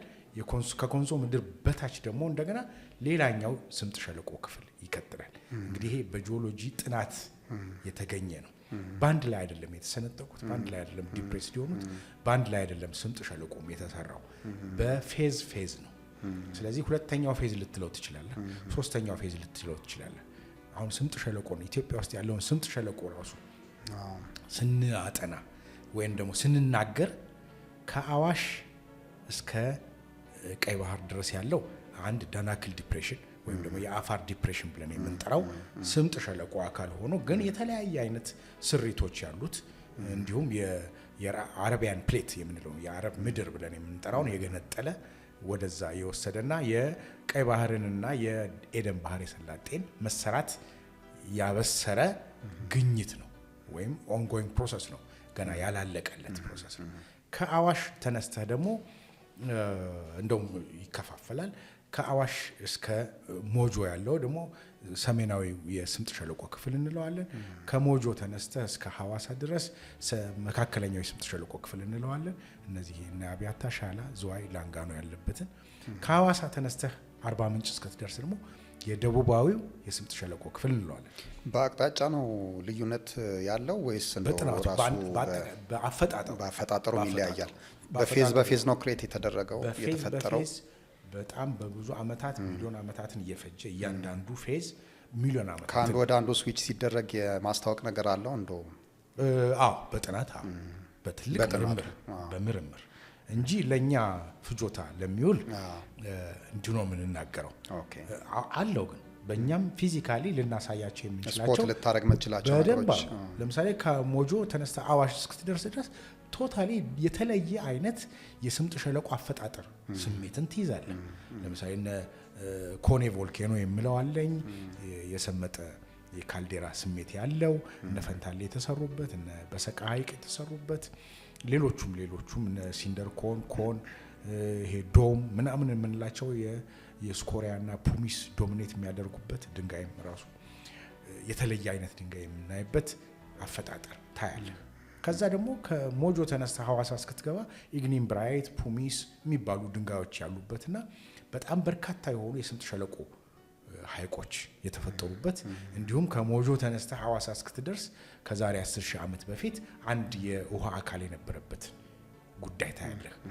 እና ይሄ ነው እንግዲህ ወደ ጂኦ ቱሪዝሙ የሚመራ ይሄ አይነት እውቀትን ደግሞ በቱሪዝም መልክ ተናግረው ሰዎች ሊዝናኑበት የሚችሉት የመሬታቸውን ሊያደንቁ የሚነሱበት በዚህ ምክንያት ነው ጂኦ ቱሪዝም። ከኔቸር ካለው ከኖርማል ከምናውቀው ቱሪዝም ምንድነው ለየት የሚያደርገው? እንግዶቹስ የተለዩ ናቸው? አሁን እንግዶቹ ስለ ጎብኚዎቹ የእናንተ ጎብኚዎች የጂኦ ቱሪዝም ላይ ኢንትረስትድ የሆኑት ሳይንቲስቶች ናቸው ወይስ እንደው ተፈጥሮን በጂኦሎጂ በኩል ለማድነቅ ዝንባሌ ያላቸው ጎብኚዎች ናቸው? ምን አይነት ናቸው እንደው የሚጎበኙት እዚህ አካባቢ? የሚገርምህ ታሪካዊ ጎብኚም ሊሆን ይችላል ወይም ደግሞ በጣም በግልጽ የሰዎችን አኗኗር ሁኔታ ካልቸር የምንለው ሙዚቃውን፣ ለቅሶውን ይሄን አፕሪሺየት ሊያደርግ የሚችል ወይም ደግሞ አኗኗራቸውን እንዴት በዚህ ሁኔታ ውስጥ ይኖራሉ ብለህ የደቡብ ህዝቦችን ለምን ራቁቱን ሄደ ብለህ ልታየው እና ልትጓጓ የምትችልበት አይነት የጉብኝት ሁኔታ አለ። ያንን ለማየት ብቻ የሚመጡ ያንን እነሱ አንሲቪላይዝድ የሆነውን ኑሮ እየገፉ ያሉ ማህበረሰብን ሊያዩ የሚመጡ አሉ። እነዚህ ሁሉ የሚመጡ ሰዎች ግን መኪናውን ብናሽከረክረው በእግራቸውም ይዘናቸው ብንሄደው ሁሉም መሬት ላይ ነው። ከመሬት ጋር የተገናኘ ማንኛውም ለየት ያለ ነገር ኢንትረስት ያደርጋቸዋል፣ ይስባቸዋል። እና ጂኦ ቱሪዝም ከሌሎቹ የጉብኝት ዘርፎች መሀል የሚገባ ስፓይስ ወይም ደግሞ ቅመም ነው። ይጠይቁሃል፣ ለምን እቺ ወፍ እዚህ ተገኘች? ያቺ ወፍ የተገኘችበት ነባራዊ ሁኔታ ከምድራችን ጋር የተገናኘ ነው። ለምን የሰዎች ቋንቋ በዚህ ደረጃ ተለያየ? ለምን የሰዎች የአግሪካልቸራል አክቲቪቲ ኮንሶ ከታችኛው የኦሞ ሸለቆ ማህበረሰብ በጣም ይለያል።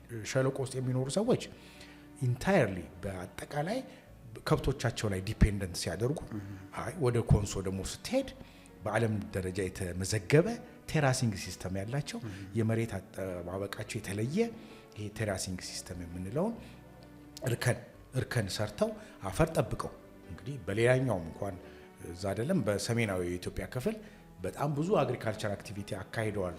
ብዙ ሴንቸሪዎች 2000 ዓመት ግብርና አካሂደዋል የሚባሉ ህዝቦች እንኳን የማያካሂዱትን ይሄን እነዚህ በ400 ዓመት ፕራክቲስ ውስጥ የእርከን ሲስተም አዳብረው ኮንሶዎች በዓለም አቀፍ የቅርስነት እንዲመዘግቡ ሁሉ ያደረጉ ናቸው።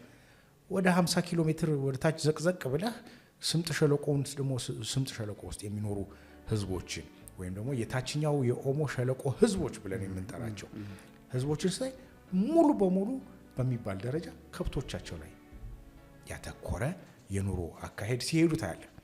ይሄ በምድር መለያየት አንደኛው የመሬት ክፍልና ሌላኛው የመሬት ክፍል በመለያየቱ ምክንያት የተፈጠረ ዝግመተ ለውጥ ሂደት ውጤት ነው። ይሄንን ነው ማንገነዘበው። ብዙ ጊዜ ግን የውጭ ጎብኚዎች በተለይ መጥተው አገራችንን ሲጎበኙ የሚያስደንቃቸውና ቶሎ የሚገነዘቡት ነገር ይሄንን ነው። የቋንቋውን መለያየት አንተ ብዙ መግለጫ ልትሰጣቸው ትችላለህ። ግን ዞሮ የምድራችን መለያየት ነው። የቬጂቴሽን ከበሩ የእጽዋት መለያየቱ አንዱ እጽዋት ሌላኛው ቦታ ላይ አይበቅልም። ያ እጽዋት እዛ ቦታ ላይ ብቻ ነው የሚበቅለው።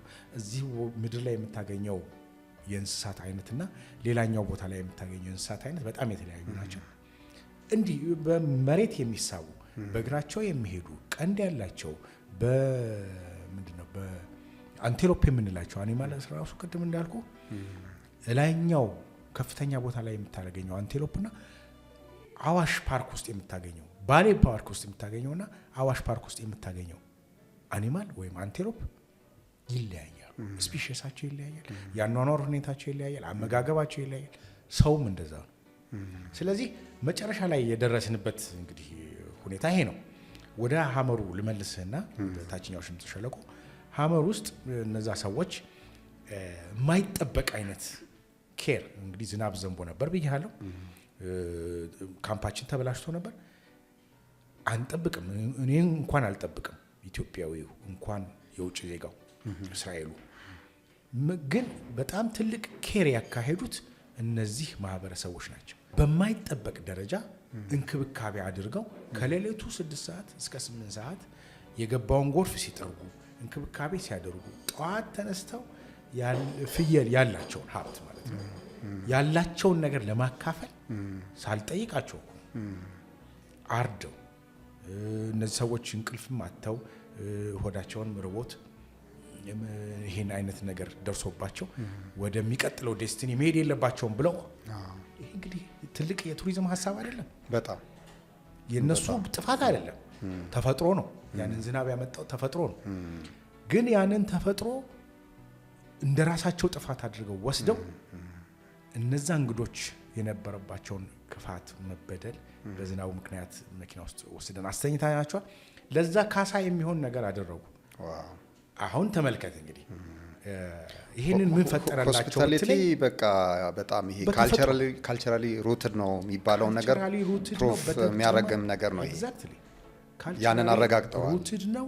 በዛ ላይ ከኔቸር ጋር ከተፈጥሮ ጋር ባላቸው ከባድ ቁርኝት ነው ይሄ የሆነው። እውነት ነው። እንደውም እዚህ ላይ ማስረጃ ሊሆነኝ የሚችለው እያስጎበኘን እያለን አንዷ እንግዳ ለምን ይሄ ሰውዬ ራቁቱን ይሄዳል? በቃ የመራቢያ አካሉን ብቻ ሸፍኖ ለምንድን ነው ራቁቱን የሚሄደው አለችና ጠየቀች። ይህንን እኔ መመለስ አቅቶኝ አይደለም፣ ግን ከራሱ ከግለሰቡ እንድትሰማና ከማህበረሰቡ እንድትረዳ ስለፈለኩ ብዙ ጊዜ እንደዛ ነው የምናደርገው። እሱን ልጠይቅልሽ እና ቀጥታ የሚሰጠኝ መልስ ትሰሚያለሽ አልኳት እና የማስተርጎም ተግባር ውስጥ ገባው ማለት ነው። ስለዚህ ዳያሎግ የሚያደርጉት ሁለቱ ናቸው። ከዛ እና ገልቲ ያልኩት መጣ። እቺ ሴትዮ የምትጠይቅ ጥያቄ ያላት እንግዳዋ እና ምንድነው ለምንድነው ልብስ የማትለብሱት?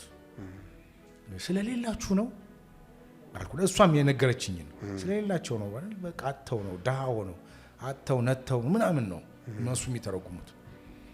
ከዛ ታውቂል እንዴ አንተ አለኝ። እኔ ያውቃለሁ ግን ካንተ መስማት አለባት አልኩት። እሺ አለኝ። ጠይቅልኝ እሷንም አለኝ። ለምንድን ነው አንቺስ ልብስ የምትለብሽው በዚህ ሙቀት ውስጥ ብለህ ጠይቅልኝ አለኝ። ተመልከት፣ በቃ በዚሁ አለቀ ጨዋታው። በዚህ ሙቀት ውስጥ በዚህ 500 ሜትር ከባህር ጠለል በላይ የሆነ ቦታ ነው። በጣም ሞቃታማ ነው። ወንዞች አሉ። እንደውም እጽዋቱ በጣም ጥቅጥቅ ያለ ደን ስላለ በዛ ምክንያት በቁጥቋጦ ምክንያት ቀነስ ያለ አለው እንጂ 500 ሜትር ከባህር ጠለል በላይ በጣም ከባድ የሆነ ሙቀት ነው። በዛ ላይ ሙቀት ባለበት አካባቢ ነው ሰዓት ነው ሄድ ነው። አዛ አቆመች ጥያቄዋን። ኖ ጠይቅልኝ መልስ ትስጠኝ። እውነትም ማለችና ማውላለቅ ጀመረች። ኖ አንቺም አታውልቂ እሱም አይለብስም። ስለዚህ እንደ ደንባችን ሁላችንም አንቺም እንደ ደንብሽ እሱም እንደ ደንቡ ተጎበኛኝተን ተዘያይረን እንለያያለን እንጂ አንቺም ወደ እሱ አትመጭም፣ እሱም ወደ አንቺ አይመጣም ብለን ተለያየን እልሃለሁ። ይሄ ግን በጣም ብዙ ነገር አስነስቷል። ከዛ በኋላ በነበረን ጉብኝት ማክበር ጀመሩ። ከዚህ በፊት ያላየሁባቸውን ከቀናት በፊት ያላየሁትን የባህላችንን የማክበር ሃይማኖታችንን የምንከተለውን አንዳንድ ሩቲን የሚመስል እንደው ዝም ብሎ ተራ የሚመስሉ ነገሮች በዘፈቀደ የተደረጉ የሚመስሉ ነገሮችን ማክበር ጀመሩ፣ መጠየቅ ጀመሩ።